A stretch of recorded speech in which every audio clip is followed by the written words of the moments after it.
Power panel. Cenk, Uygur, John Idarola, Caroline Johnson. So you guys know damage report. Caroline's on Rebel headquarters. You guys are gonna check that out, and you guys are gonna love it. That's what's gonna happen. It is what it is. Okay. So in a little bit, we believe about 15 minutes, but they might be voting. They're certainly caucusing. They're having discussions. By the way, my collar is popping. We'll get to it.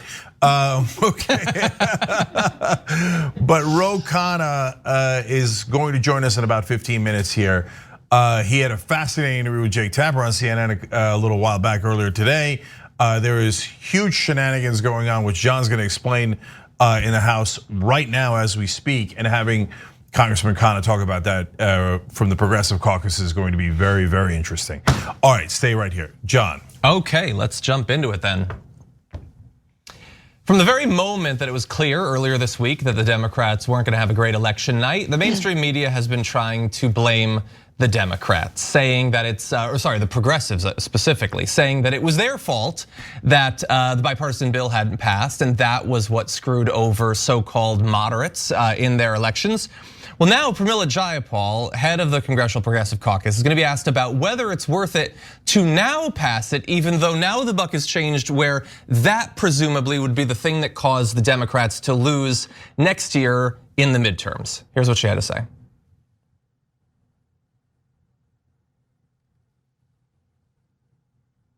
We're hoping, and roll it. Here's what she had to say, and forward. No, we don't have it, we don't have it. I suppose she didn't have much to say in the end. No, okay. Well, I have a quote, I'll read the quote section. What's the alternative? To do nothing? I mean, that's not gonna get us anywhere. Part of what we have to do is really understand the economic frustration that people have right now, and I think that is really important for us. So I find that to be interesting in light of the conversation. I know you've been talking a lot about Pramila Jayapal, her role as head of the Congressional Progressive Caucus, and the sometimes indications that she gives that the two tracks, the idea that we're gonna do both bills at the same time, that wavering commitment to that. Now we have the framing of actually doing something as potentially being bad news for next year. So what do you think about what she had to say? Yeah, so guys, there's a lot of drama happening right now in the House, and they're about to make the deal with progressives even worse because they think progressives are pushovers. We can do anything we want to them and they'll fold. And I have honestly put a lot of that blame on leadership of the Progressive Caucus, which happens to be Representative Jayapal.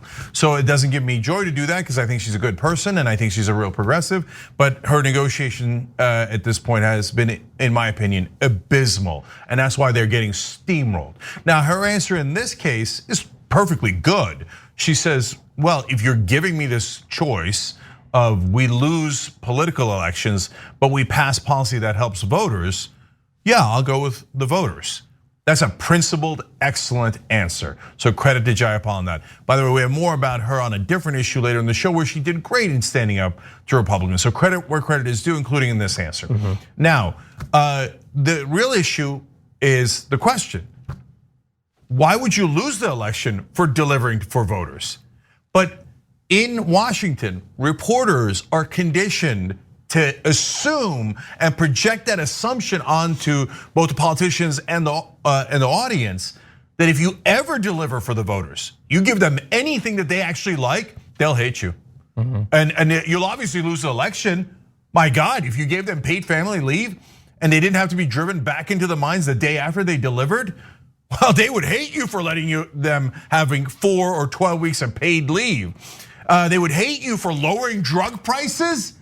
What kind of an insane framing is that for the question? But guys, that's how they brainwash you. The reason they ask that question that way is that so it gets stuck in your head. Oh, I guess if the Democrats pass this bill, they're gonna lose the election. Oh, I guess the bill must be really unpopular. When in reality, provisions in that bill have 90% popularity.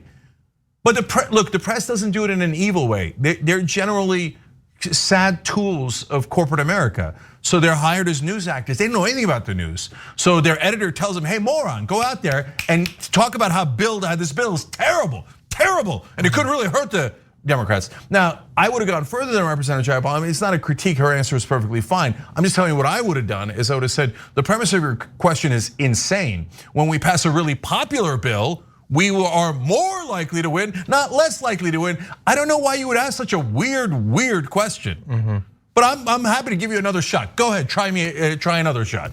And the real question you should be asking people is, you should be asking Manchin, Sinema, and the conservative Democrats, well, wouldn't you be more likely to lose an election if you spike provisions that have a 90% popularity, 75% popularity, which is exactly what Manchin and Sinema are doing. But yet somehow for reporters in Washington, they think, oh, figuring out what's actually popular is not part of my job. I'm not supposed to do the news. I'm not supposed to know what's real. I'm just supposed to do propaganda. So corporations and Democratic leadership and Republican leadership could be super happy, and we'll have a bipartisan agreement in Washington to rob all of you. And the super sad part is, guys, it's not a conspiracy. They don't know it. They're unwitting tools of a corporate machine, and that's just pathetic. Caroline. I don't think that it can be stated enough how the popularity of these policies is there. Honestly, that should really be the end of the conversation, and this framing, as you're saying, is so disingenuous. And it's just so interesting the nature of these conversations as pushing a bipartisan agenda. Like at this point, you're not gonna get a ton of, if any, Republican support. And now you have this like very wishy-washy support from progressives. So Democrats are holding on to this idea that, well, at least we can still legislate with bipartisanship at this moment in time, when what this moment in time calls for is for leaders to step up to the plate and do the, I don't know, radical, brave thing and pushing for policies that 100 million Americans are on board with or something like that. I think the messaging is so important, and we just have to keep coming back to this idea that those numbers don't lie. And if you're worried about losing an election, like it was kind of earlier in the week, we kind of saw the whatever losses that are going to be painted by the right as tremendous failures for Democrats. So wouldn't you think that laid a bit more groundwork for us to actually go forward with these these incredibly positive policies? I'm definitely lost, but it's really interesting. As we said, I was trying to figure out what was going on right now, and it's up in the air. So who knows? By the end of the day, we could have some good or bad news. No, I gotta say something about what Caroline just said there. If you didn't grow up with mainstream media brainwashing, it would seem really strange. You'd be like, wait. Every provision in the bill, every one of them polls above 55%, which is really good. The great majority of them poll above 66%. Like 2/3 of the country says yes. Some of them, as I told you, get up to 9 out of 10 Americans saying, I definitely want that, right? So if you're come to this country and you don't know anything about how corporations have taken over our media and use it to brainwash the electorate, you would be like puzzled. Like, why are the journalists telling you that it's an unpopular bill when every provision in the bill ranges from really popular to intensely must have popular? So why are they all lying in mass, in unison? Well, guys like Professor Noam Chomsky figured this out decades ago. It's called manufacturing consent. They're not in the news business. They're in the corporate consent business. And a perfect example of that was Jake Tapper with Khanna just a little bit earlier today. Jake Tapper browbeat him and was like, why don't you just sign on to what Democratic leadership wants, which is a vote for the bipartisan bill that's totally corporate laden pork, okay, that actually adds to them. So why don't you sign on to that corporate bill right now without getting any assurances that we're ever gonna vote for your bill? Why don't you sign it? It's your fault, you're the one blaming it. I mean, it was just pathetic demagoguery propaganda. And in Washington, they're like, he is a credible news anchor. Yep. It's a joke. And the only thing, so saying all of these things that are wildly popular, doing them would obviously be bad for you. That's crazy. The only thing that makes it crazier is, like, couldn't you at least wait until a fresh week before saying that doing something will cause the progressives to be responsible for losing elections? Because like 3 days ago, you said it was their fault for blocking it. we didn't do anything, and so progressives are to blame. Now, if you do something, progressives will be to blame. The only through line, the only logical through line that I can make is that no matter what happens, they're going to blame progressives. John, I've got to say something about that. After Virginia, Terry McAuliffe, the most centrist corporate establishment Democrat of our lifetimes, loses. And they're like, you see, they went too far left. But he's at the very other end of the political spectrum within the Democratic Party. He's the most right-wing Democrat. Now, if he had won, what would they have said? You see, you can't go too far left. Yeah.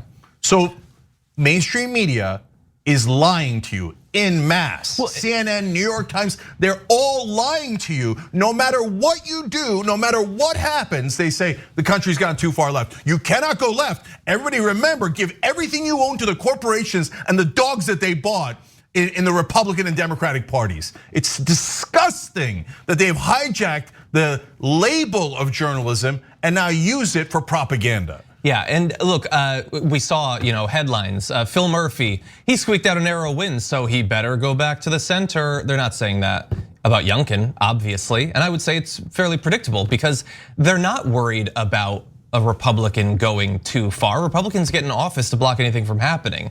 That's what they want. That's we had for over a decade, Media Matters and organizations like it did a great job of trying to bust through the myth that Fox News was fair and balanced, that it wasn't pushing some sort of agenda.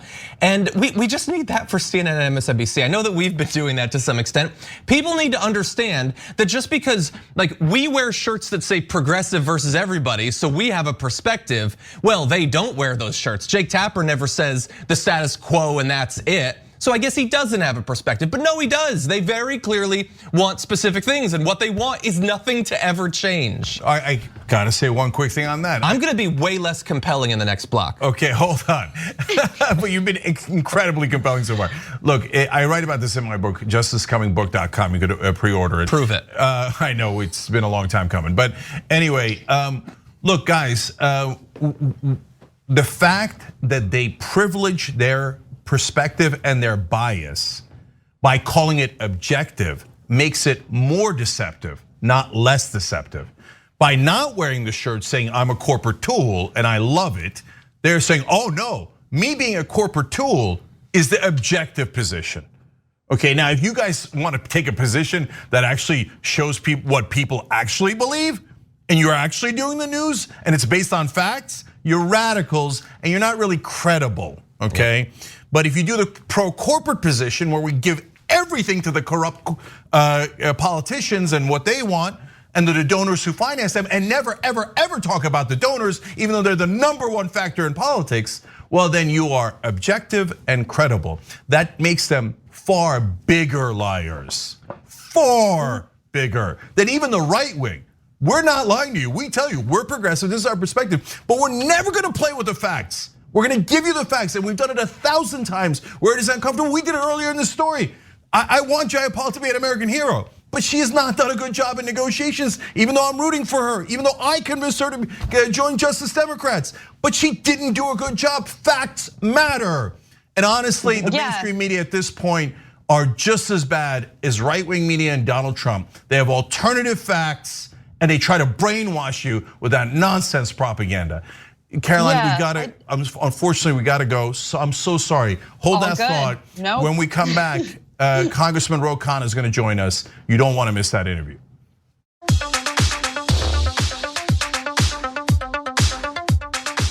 All right, back on the Young Turks. Joining me now, Representative Khanna. He is in the middle of negotiations right now on the infrastructure bill and the reconciliation bill. Representative Khanna, welcome back to TYT. Cenk, it's always a pleasure. Thanks for having me. Thank you for making the time in the middle of this very hectic day.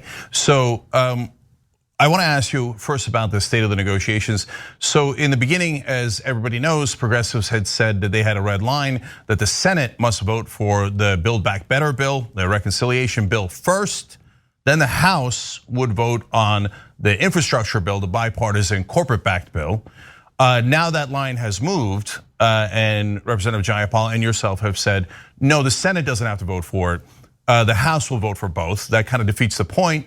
But now today, the latest developments are that apparently Nancy Pelosi, Speaker of the House, is asking you guys to not even vote for it in the House, to have a vague promise that you might vote on it later, the bill that progressives actually want, the one that President Biden pretended to want, that you're gonna get a vague promise on that. So you just came out of a meeting on this issue. Will progressives fold again and vote the way that Pelosi wants them to without even getting an assurance it'll pass in the House? Well, Cenk, let me share what our perspective is. I don't think the progressives ever had a red line. What we had were priorities. We wanted to make sure there was robust climate. We wanted to make sure universal preschool. We wanted to make sure expansion of dental, vision, hearing. We wanted to make sure robust housing. We wanted to make sure childcare, free community college, paid family leave. Now, some of those priorities didn't make it in. The expansion of vision and hearing and dental, it's dubious. Free community college didn't make it in. Paid leave right now is on the bubble. But a lot of our priorities have made it in. The universal preschool, the childcare, and actually a very, very robust climate bill. And it's in the framework. So our view is, how do we get this through? Now, no one is going to vote just on the infrastructure bill. What we're debating is whether a vote on the rule on Build Back Better is enough or not, and how do we move this forward? You have to understand, there's some people who don't want anything. Out of in my view. Out them. Why don't they vote? Why don't they vote? So, Representative Khanna, you're saying, I understand the proposal, the compromise on top of a compromise that Pelosi has proposed, which is that you vote on some nonsense rule about how you will vote later. But let's be super, super clear. You would, if this goes through, you would vote for the one that Republicans and corporate Democrats want, that corporations love, and you would not vote for the Build Back Better bill today. That's just a fact. That's what Pelosi wants. So is that going to happen, or is it not going to happen? We're pushing back. We want to have the bill both votes today. That's what we're saying. We're saying that the 6 House Democrats, the conservative Democrats or moderate Democrats, whatever you want to call them, actually would vote yes if we have both bills. And that's actually the negotiation taking place today. I probably disagree with you a little bit on the bipartisan infrastructure bill. I think we need the Build Back Better on the climate part. But there are parts of the bipartisan infrastructure bill that are good, like getting broadband to rural communities and urban communities, lead pipe funding that Rashida Tlaib got in. So I think overall the bill is a good one, but my bigger concern is it's not sufficient. We have to have the entirety of the agenda for working class, and that's why we've been pushing so hard to have the vote on Build Back Better. Okay, so I'm just gonna ask it bluntly. Are you guys gonna fold or not? Because you said that you needed the Senate vote. You have to acknowledge you did not get that. You have retracted your position. That is clearly losing in negotiations, clearly. Now they're saying, well, since you guys can be pressured into anything, we'll bully you further into this nonsense rule vote. You explained on CNN why it's nonsense. You explained it. You said, and you did a great job in explaining it. You said, well, why do we need the Congressional Budget Office to rule on this? Several different entities have already ruled on what it would be. So it is clearly them saying to you guys, we don't think you'll ever stand up for anything. So are you progressives going to stand up and say, no, we will not listen to leadership, bully us into submission, or are they going to say, yes, we submit?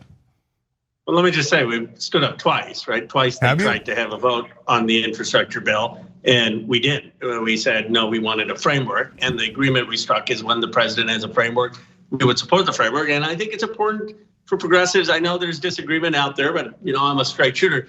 I think there are a lot of progressive things in the framework. I know people focus on what's not in there, but universal preschool, childcare, the fact that we have huge climate, including a methane tax at $500 billion, that's not spin. That's actually good policy. But look, bro, you didn't. But you got it. Look, let's just do one thing at a time.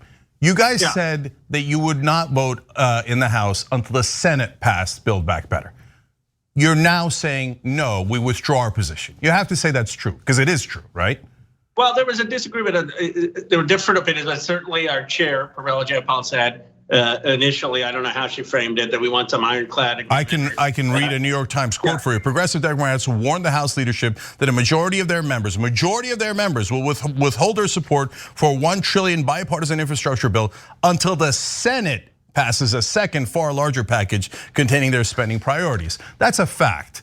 So yeah, but the challenge is if we really were to hold to that, we'd have nothing. I mean, you really would then the president's agenda would not happen, and we'd move on to the next issue. But hold on, Representative Khanna, that's of course not true, right? So you wouldn't have it yet. Hold on, you wouldn't have it yet, and then what would happen next is pressure would then go back to Manchin and Sinema, and they would say, well, the progressives are holding the line. And they're doing the same exact thing that Manchin and Sinema are doing. Manchin and Sinema are drawing red lines all over you guys. They're saying, I'm not going to do any of these things. The difference is, I think Manchin and Sinema would be perfectly fine if nothing happens. I think they'd be fine. Okay. Well, but Representative Khanna, I understand what you're saying, because they don't mind if these bills don't pass because they don't care about the country. They don't care about their voters. I understand the voters of West Virginia and Arizona are super clear. They want both of these bills. Yeah, there's no. I am going that far. I'm going that far. They definitely are against their own voters, and they're doing it for the donor money. Everybody knows this, Representative Khanna. Everybody. Are you guys ever going to say it? And the reason why I say that, Representative Khanna, is because if you don't say it, then you're right. Then Manchin and Sinema have no downside. They could bury every bill that would help the voters of their states, and they can cash in on it. And Sinema has, she's collected over about $1 million from drug companies because she's corrupt. And so the only way that you guys can get leverage is to say, one, we're holding up the infrastructure bill, which now you guys say you're not going to, so they will steamroll you. And number two, the second thing you could say is, okay, here's our leverage. You guys are corrupt. We're going to call out every single one of your donors. We're going to humiliate you because you should be humiliated because you destroyed the Democratic agenda and you did it for your donors. Now, wouldn't that have an impact, Representative Khanna? Well, the question is, how are you going to get their votes? I actually don't think that would get their votes. Oh yeah, it would. Yeah, you know, I mean, Manchin's in a state that Trump carried by 40%. But that state hates his position. That state loves paid family leave. It's in the polling, it's not disputable. That state loves lowering drug prices. It's in the polling, it's not disputable. The only thing is, nobody in the state knows that he's betraying them because you guys won't say it. The threat of saying it could get him to move. It's called hardball. If you say it's not gonna move and they're gonna kill it anyway, well, then say, okay, there's gonna be consequences for you guys. Otherwise, do you see that you guys can never win if you don't actually play hardball with these guys? Because then they're gonna steamroll you. Here, I'll ask you another question.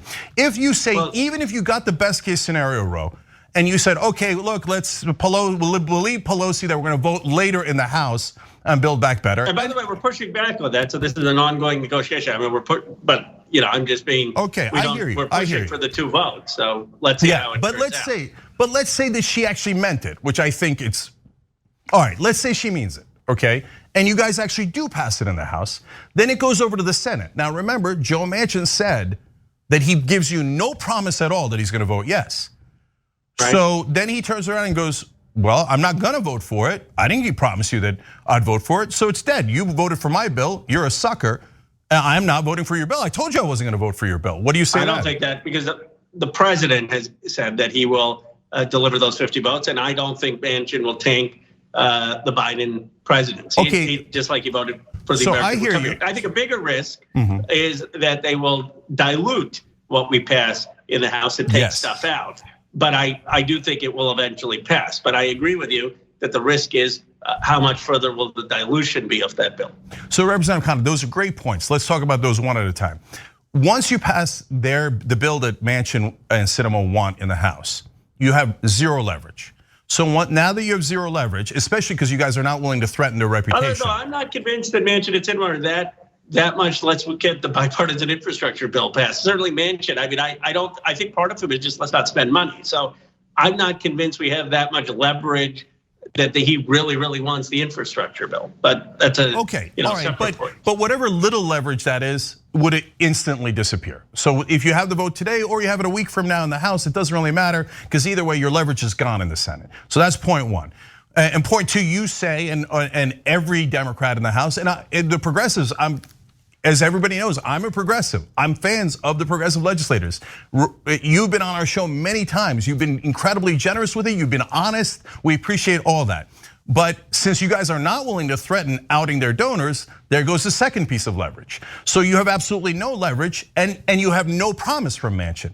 So I'm asking you if you're right. Wouldn't you be right that then Manchin could eviscerate the Build Back Better bill and go, well, I didn't tell you I wasn't gonna eviscerate it, and you knew I was gonna eviscerate it, so I did. I took out every popular provision there is because my donors didn't want it. I don't believe he will do that because he would then have made a commitment to the president that was false. Now you're saying theoretically, is it possible that he could eviscerate it? Yes, I don't. I believe it would stay around the 1.75 number. Where I'm most concerned is there going to be a dilution on the methane fee? Is there going to be a dilution on some of the climate provisions? And how much is the revenue going to tax the wealthy? Yes, we have to be vigilant. We have to continue to push, but I think we have to push through the White House. And the president has a huge interest in getting Build Back Better because it's popular, because he knows that he needs this for the midterms and for 2024. And if it's diluted, it's going to depress the base in 2022 and 2024. He doesn't care about that. He's not even he's barely a Democrat. So Representative Khanna, look, this is an important news point in the question here, because you're saying that Biden has some sort of implicit promise from Manchin and presumably Sinema that they're going to vote for this version of the bill with 1.75. The framework. The framework, whatever that means. And Manchin is saying, no, I'm not giving any promises. So what's actually happening here? Does Biden have Manchin and Sinema's promise, or doesn't he? I think publicly Manchin doesn't want to make those commitments, but our belief is that the president has a private commitment from 50 senators that he can pass this, and that he didn't come to us for many, many months, and he only came to the progressives once he had that commitment. I personally believe that he will pass the Build Back Better agenda, that Manchin ultimately will be a yes vote. But I acknowledge that the most popular provision in this was the Bernie Sanders increase dental, vision, hearing, and dental and vision are out. So I grant you that the bill has lost popular provisions that it should have. It should have a much more robust prescription drug negotiation. It should tax the billionaires and the corporations. It's not raising corporate tax rates because of Senator Sinema. So I'm not here to sort of sugarcoat things. What I'm saying is that we have a moderate president. We didn't win with Bernie Sanders or Elizabeth Warren. In light of that, he's adopted a lot of progressive policies like childcare, universal preschool, and most importantly, climate. And this is significant progress in light of the circumstances. And that's where the disagreement is.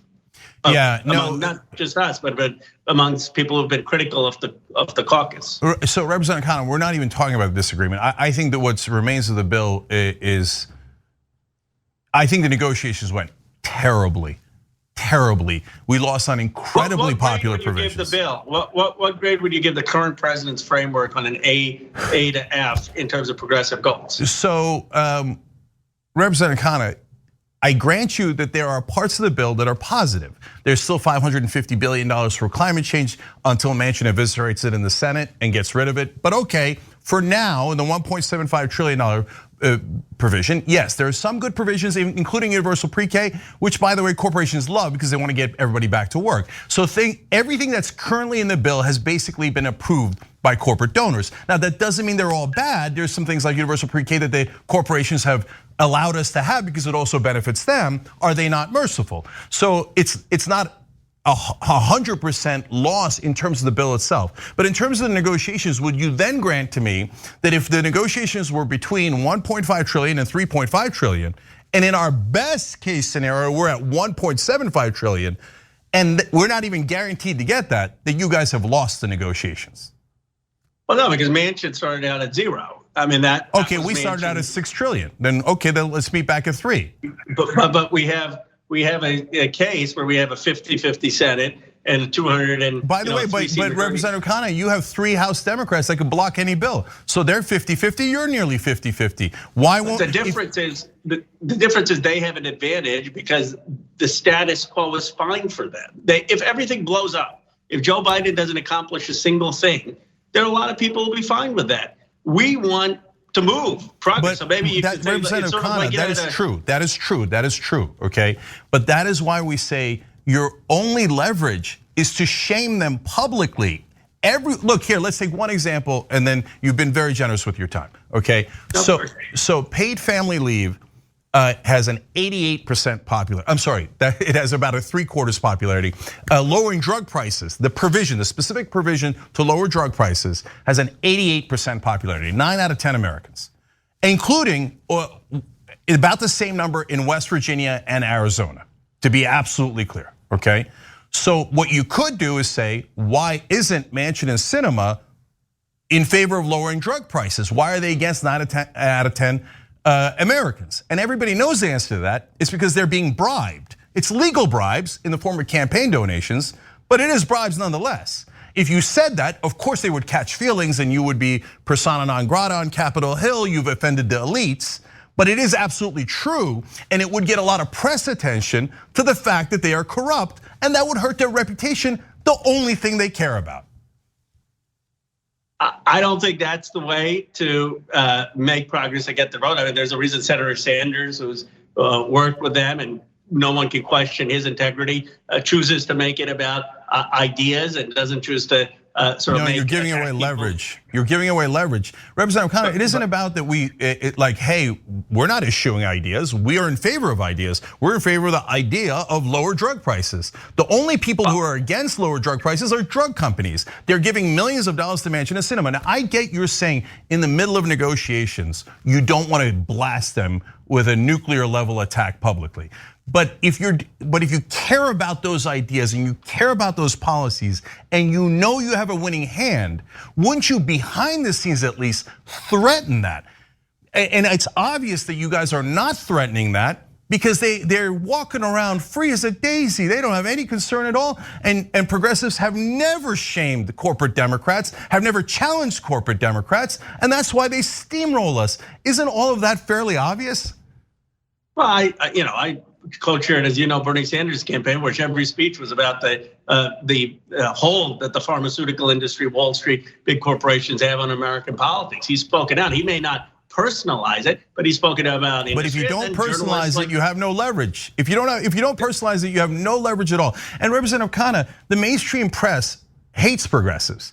So every time an election is lost, things are changing. They're not as really. I just saw your interview with Jake Tapper. It was the most conservative hatchet job I've ever seen. He blamed you for not passing the bill when Manchin and Sinema are the ones who have prevented us from passing it for months and months and months.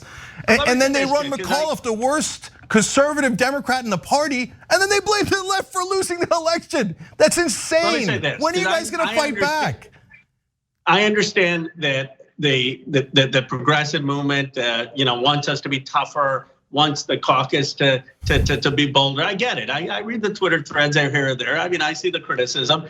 Here's what I would say to them. First, be proud of at least 2 times where we took a stand and stood up and didn't have the infrastructure vote, and look at all of the progressive policies we've gotten in there. And then the second thing I'd say is, keep building, keep running, keep challenging incumbents, keep building seats, keep building progressive power. If you want a progressive movement, it's not going to happen overnight. And be critical of us where you think you keep pushing us. But there are what we're trying to do is maximize what we can achieve in a system where we have a moderate Democratic president, self-described moderate, where we have a 50-50 Senate, and where we have fairly moderates in House leadership. So help us continue to build. So let me be clear about the facts. Representative Khanna is right that 2 different times Progressive Caucus did stand up, and corporate Democrats had to retreat. Now, unfortunately, at the end, when you give them what they want, they still won. That's also a fact. Those are both true. So of course the end is what matters most, but it is true. And I want you guys to understand, I'm not saying this because he's on. We don't care about access journalism. We don't care about it if no one comes out, okay? Representative Khanna has been consistently the most honest and the bravest. And he's the only one that will come on progressive media to discuss these issues and to have a frank conversation. We've asked everyone, you see Representative Khanna, you don't see the others, so tremendous credit there, okay? But Representative Khanna, I've got to say at the end, we need, the progressive base and progressive media needs you guys in Congress to understand. It isn't that we're venting, it isn't about passion, it isn't about emotion, it's about strategy. And if you don't have leverage on the corporate Democrats, and you never will in appealing to their principles or their voters. They don't care about principles, they don't care about their voters. This bill proves it beyond a shadow of a doubt. These bills are incredibly popular in West Virginia, Arizona, and I challenge every corporate media hack out there that watches this interview. Do your math, do your job, look at the polling, report the polling. Report what the people of West Virginia and Arizona and the whole country actually believe. Stop lying about what the people of America want. They want this bill. Representative Khanna is right that they want this bill. So finally, Representative Khanna, do you get that if we're asking you to fight back against the corporate Democrats because of leverage, that's the only way that you can out the corruption and why they're voting no? It is so important. If you put a spotlight on why they're voting no, then it gets people to ask Manchin and Sinema, hey, we did a story, Manchin made $5 million from his coal company. That's a fact, that's on TYT.com, but you could go check it anywhere. And he has another $5 million in wealth in his coal company. How is that not relevant? And that's on top of the campaign contributions. Okay, so just the actual question was, do you get that that's leverage and it's strategy? It's not just to vent, that there is a purpose behind it, and we could use that purpose to actually pass the policy.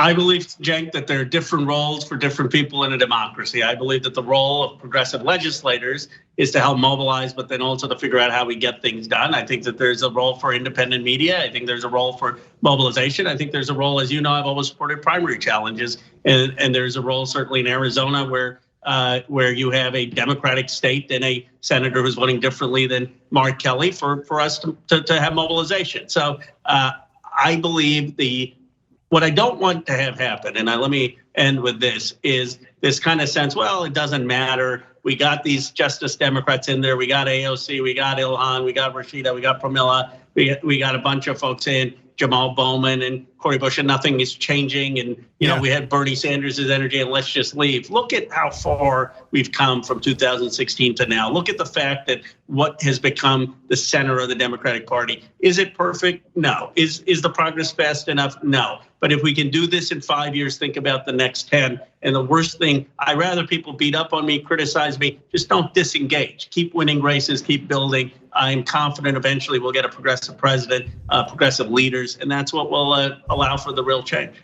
All right, we'll leave it at that, and I'll give you one last piece of context for the audience that corporate media doesn't do. Representative Khanna was the first person to say that he would join Justice Democrats when he knew that it would involve primarying Democratic incumbents. That was an incredibly brave decision, and so that has defined him. And you should know that context here, even if you're frustrated with his positions today, if you are, right? And he just laid out a case for why you shouldn't be, and you should be excited about the future. So, Representative Khanna, thank you so much for joining us. We really appreciate it. Always a pleasure. Thank you. Take care. All right, we got to take a break. We'll be right back.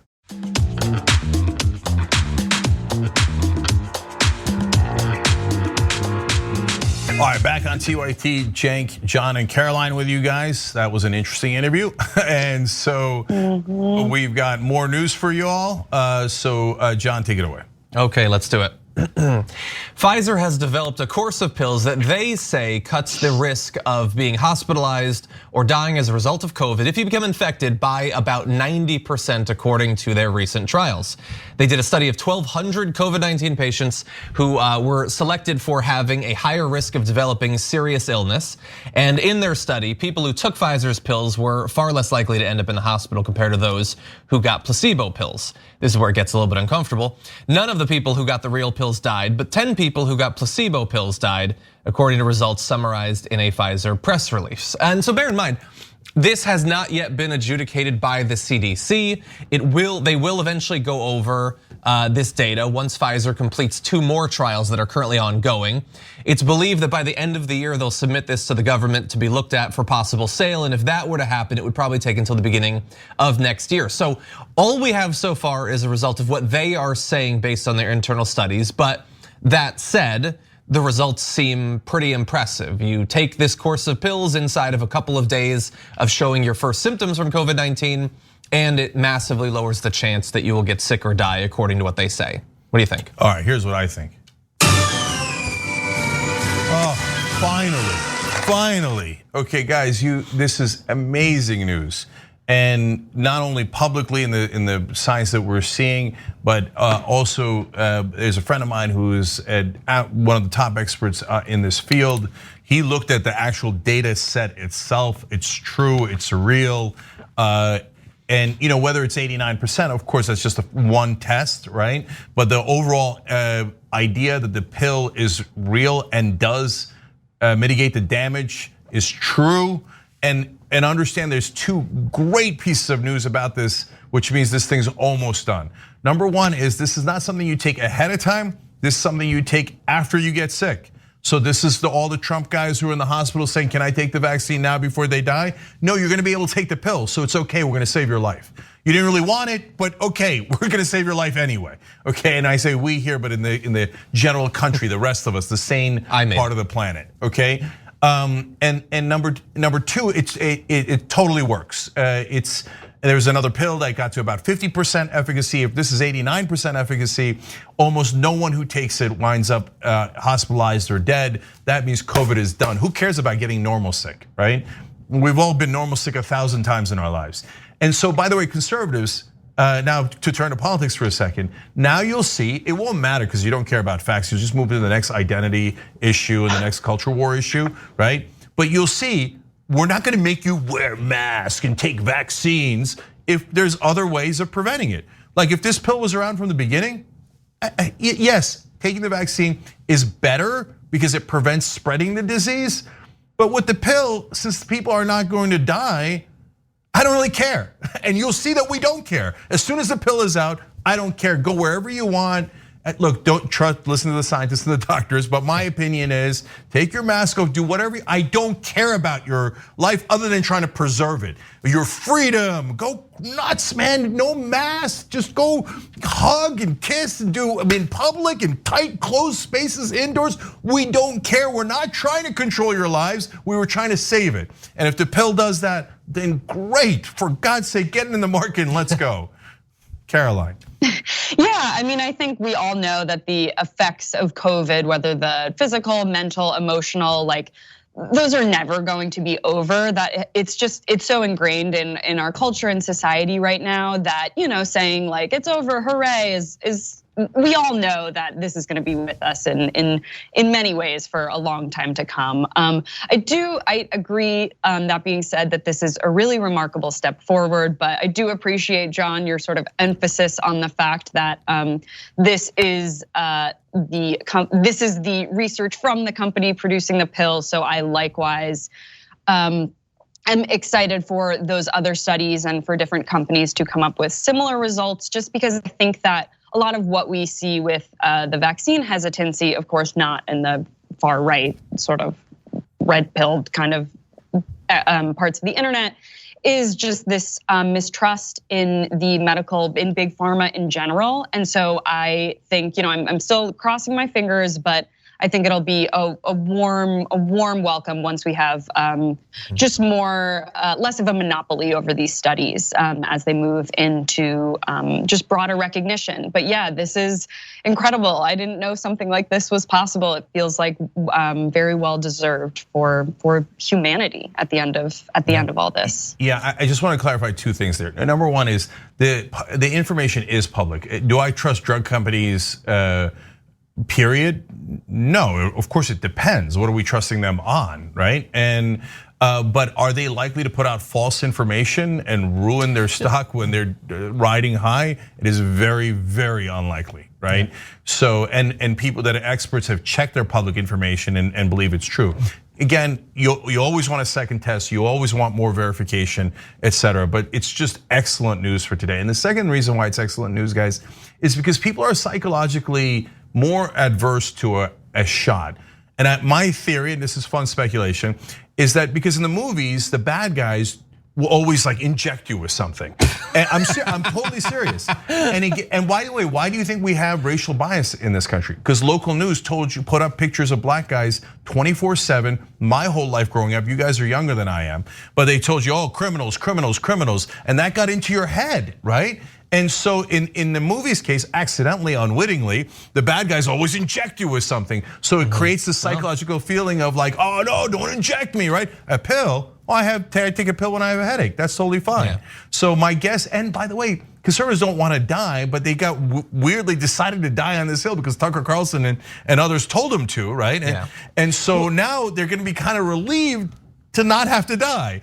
Do you see what I'm saying? Well, I want to throw this out here. I want to possibly finally, after more than a year and a half, go too far. It's been impossible from the beginning of this pandemic. There was no prediction for how pro-COVID the right could be that you could make that they wouldn't eventually surpass. So, and by the way, I want to remind people, now it seems like the most obvious thing in the world, but before the vaccine was public, I said on the show, Tucker Carlson is going to turn against the vaccine, and everyone was like, that's crazy, why would they do that? It's Trump's vaccine, they want to go back to normal, and now literally every single right-winger still to this day is against it. So, and Jimmy Dore.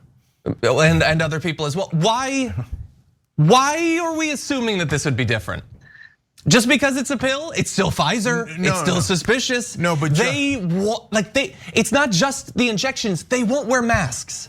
The simplest thing, it doesn't even go in your body unless you like chew on it or something. Why would they? This is too good. This would solve the problem. There is gonna be some knee-jerk need because it's not just the individuals, it's the grifters. The grifters are feeding a desire to not be a part of the solution. An identity designed in opposition to what Biden and the country are trying to do. And so why would they give up on this? No, but John, they should have marketed it as for like when your ferret has like a sore stomach or something. Then maybe they would have taken it. I don't buy that they're gonna take this thing. No, but John, that's the beauty of the pill is that we don't need the right wing anymore to be safe. Because what were we worried about? We were partly worried about them losing their lives because we're decent human beings, right? But we were mainly worried that they were gonna spread the disease. And when the Delta variant hit, that's exactly what happened. And they spread it, and good people who had already been vaccinated got killed anyway. Colin Powell, immunocompromised, and he got killed because of reckless people. But when you have the pill, you not only can get vaccinated if you're a responsible person, but even if you get sick, you could take the pill afterwards. You would be double protected and very unlikely to die, very unlikely. If that's the case, then the Republicans can be as reckless as they want. That's why even though your prediction is rock solid normally, there isn't anything that they wouldn't do that's like there's no crazy enough, right? But in this case, John, I think that since we won't care, they won't care because their whole thing is to own the libs. And now the libs will say if they're rational, do whatever the hell you want, man. I can take the vaccine and I can take the pill afterwards. So I'm fine. As long as I'm fine, I don't give a rat's ass what you do. You see what I'm saying? That's interesting, yeah. Caroline, any final thoughts on this? I mean, I think the marketing in some weird animal focused way couldn't hurt. Why not? Could do both. It's technically it's ephedra for monkeys, so it's totally cool. You should try it out. Yeah. One other thing I would ask though, does this severely cut the chance and severity of long COVID symptoms? Because there are still long-term. I got you, but John, at some point we got to let it go. Right? No, I need this. My life has been so great over the past 2 years. Yeah, I know. That's the other thing, guys. I mean, put aside the politics again. We can travel again. We can go to the movies with peace of mind again. And by the way, John, you say there's no harm in the mask. I hear you. There's absolutely no harm. I've done it throughout the entire thing. It's been no big deal, and it's a human decency to care about other people's lives, right? Having said that, I hate it. Okay, I do it because I'm a decent person who cares about their well-being, even after I got vaccinated, right? But I don't like the feeling on my face. I don't like sunglasses because they obstruct my face, and I definitely don't like the mask. So I'm going to be relieved to take it off. right? So, and don't worry, Tucker, we're not gonna make you drink Starbucks coffee every day, and we're not gonna make you wear the mask past the pill. And we weren't making you anyway. The government never said, you must do it, right? They pass other things that you pretended were a national mandate. Yes. Okay, well, this is gonna have to be a slimmed down version, but let's at least quickly comment on another important story. The campaign finance system here in the US is very loosey-goosey, but one thing that generally has been difficult to do fully out in the open and legally is to have foreign money directly influencing American politics. It happens from time to time, let's be clear, but there are regulations against it. Well, we're about to lose one of those, and that is because the FEC has now cleared the way for foreign donations to go towards ballot initiatives, which, depending on the state you live in, might be a very significant part of how things get done. We're here in California, where there are constant, massive ballot initiatives, and they raise massive amounts of money. Well, now more and more of that money might be coming from other countries. So foreign nationals are currently barred from donating to US political candidates or committees. But with this change, they will be able to directly influence both our voters as well as domestic policy. And we will have to see how this is eventually adjudicated later on by the Supreme Court, which, as we know, is awesome. Some of these ballot initiatives have to do with the nature and function of our democracy.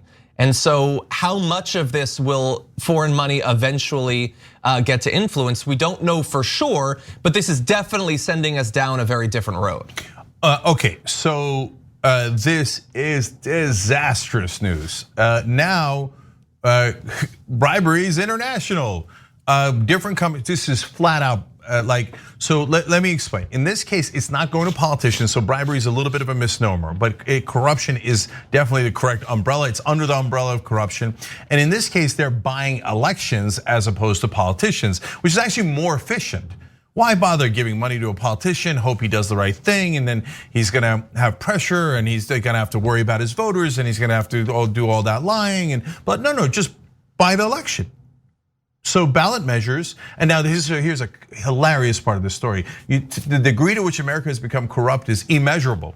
The FEC said ballot measures are not elections. That's why foreign governments and foreign companies can buy them, can put unlimited money in them.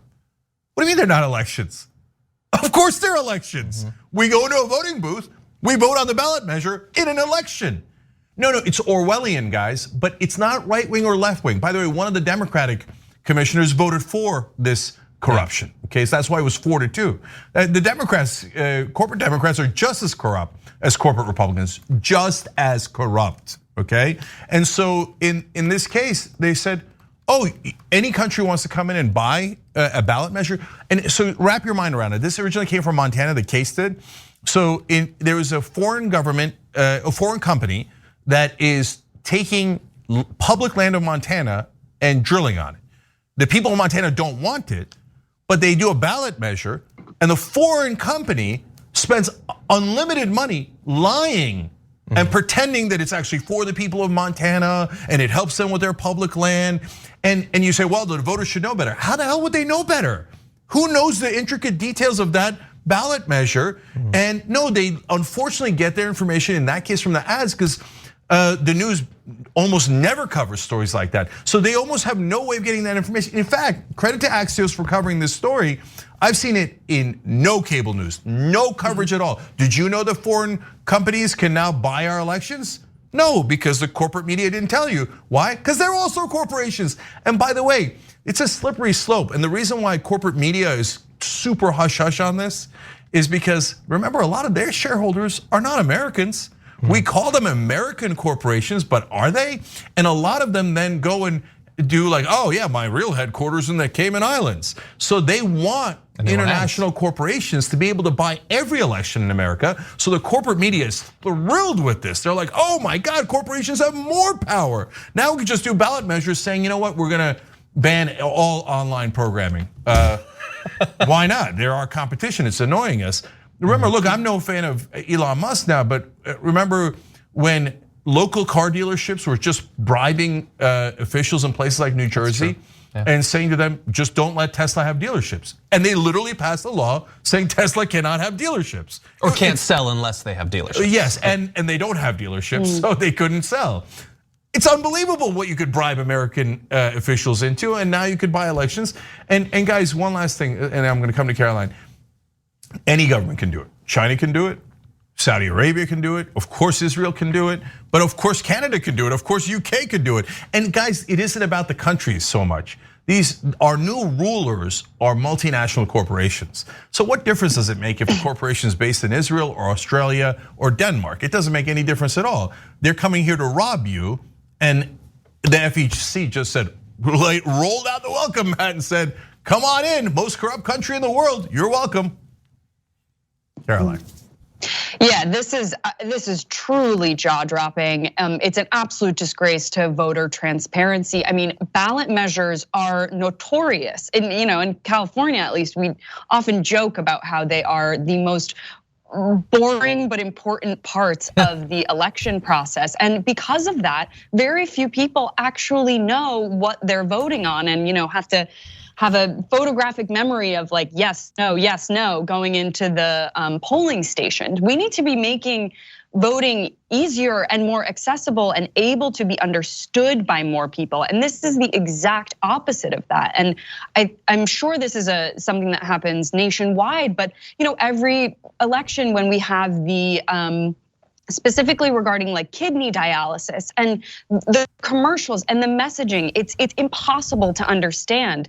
And having this type of foreign donations is just going to make already insanely complicated messaging even more complicated. And yeah, as you said, this is going to quite literally allow corporations to take over at the municipal, state, federal level, and it just flies in the face of everything that the Democrats and everyone has been talking about with regards to voting rights, and it's incredibly sneaky that taking these ballot measure propositions and making something that is already so archaic and so hard to understand and just making it more corrupt. It's a disgrace, quite frankly. Yeah, and I want to clarify one other thing. It's not just foreign companies, it's any foreign national. So any Saudi prince can buy any ballot measure in America now. And for right wingers, America first? Are you kidding me? They just sold America out. Iran can buy elections, Venezuela can buy elections. Maduro can come in and spend unlimited money on all these ballot measures, and you might never even find out. I mean, look, you're hoping the corporate press is on your side because on economic issues, you think, oh, they're so liberal, but on economic issues, they're super conservative, right? They're not on your right wing side anyway. They're on the corporate side, you knuckleheads, they're robbing you blind. Anyway, so you're thinking, oh, well, they would out Maduro and they would out Iran if they were in these. First of all, they don't out anybody. They don't out corporate Republicans, but they also don't out corporate Democrats. They've been protecting Manchin and Sinema for months straight here. Yeah. So you think they're gonna out other corporations or foreign nationals? And second of all, maybe they out the guys you think you don't like. Are you sure they're gonna out a guy from Tajikistan? Well, what if he's really, really rich and he's also buying ads on CNN and MSNBC and Fox News? Yeah. So the reality is this means there is almost no limit to anyone across the world engaging in the open auction that is American elections.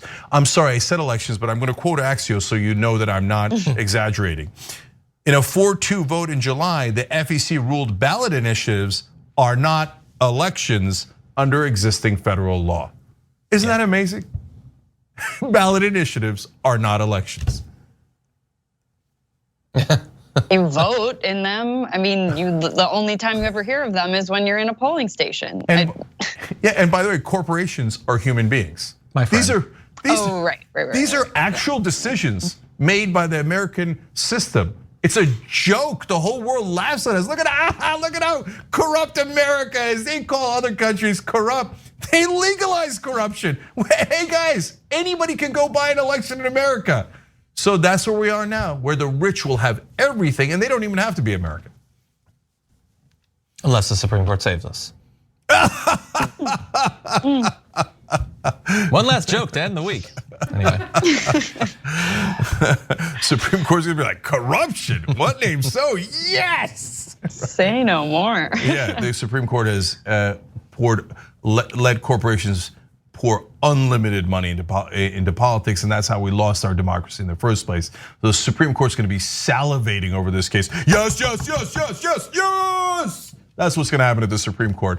And then feckless Democrats who are actually corrupt and pretending to be feckless will come and go, oh, there was nothing we could do. Well, you could pass an amendment. Oh no, an amendment's really scary and dangerous. Don't have a convention, no. That would be real, that could upset the status quo. Exactly. All right, it is what it is. This country's totally screwed. It's now nearly 100% corrupt. Okay, so that's the reality, that's the news. It's not a good day for it, but it is what it is. All right, everybody check out Damage Report. It's an excellent show. We have our days. 1 o'clock Eastern, every day, Monday through Friday. Check out Caroline on Rebel Headquarters. Wonderful videos, super popular. So when we come back, Francesca Fiorentini, J.R. Jackson, and amazing, infuriating stories about the right wing. We'll be right back.